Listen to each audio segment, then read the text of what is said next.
Məhəmməd Füzulinin məşhur Hadiqatus Suada əsəri hansı hadisədən bəhs edir? Kərbəla hadisəsindən. Azərbaycanın ərazi bütövlüyünü bərpa edən Vətən müharibəsi neçənci ildə baş vermişdir? 2020-ci ildə. Tovuz döyüşlərində ön cəbhədə vuruşaraq şəhid olan general-mayorun adı nədir? Polad Həşimov. 2010-cu ildə tək başına düşmən mövqelərinə keçərək böyük igidlik göstərən milli qəhrəmanımız kimdir? Mübariz İbrahimov. Şuşa şəhəri hansı tarixdə işğaldan azad edilmişdir? 8 noyabr 2020-ci ildə. Azərbaycanda Zəfər günü hansı tarixdə qeyd olunur? 8 noyabr. Azərbaycanda Anım günü hansı tarixdə qeyd olunur? 27 sentyabr. 1-ci Qarabağ müharibəsi təxminən hansı illəri əhatə etmişdir? 1988-1994-cü illəri. Azərbaycanın dövlət bayrağı neçə rəngdən ibarətdir? 3 rəngdən. Dövlət bayrağımızdakı yaşıl rəng nəyi ifadə edir? İslam mədəniyyətini və mənəvi dəyərləri. Azərbaycan Respublikasının dövlət himninin sözlərinin müəllifi kimdir?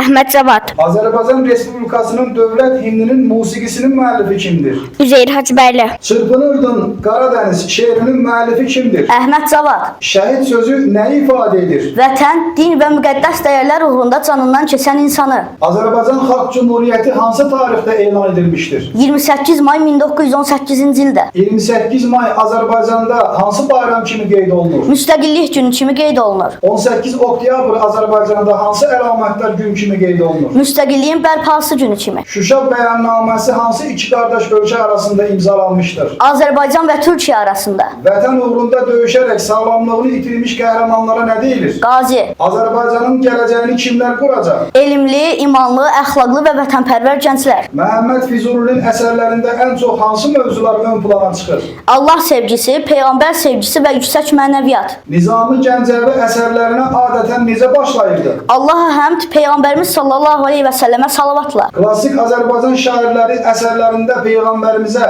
necə münasibət göstərmişlər? Böyük sevgi, hörmət və ehtiramla. Azərbaycan klassik ədəbiyyatının formalaşmasında İslam mədəniyyətinin rolu olmuşdurmu? Bəli, İslam dini və mədəniyyəti klassik Azərbaycan ədəbiyyatının əsas qaynaqlarından biri olmuşdur.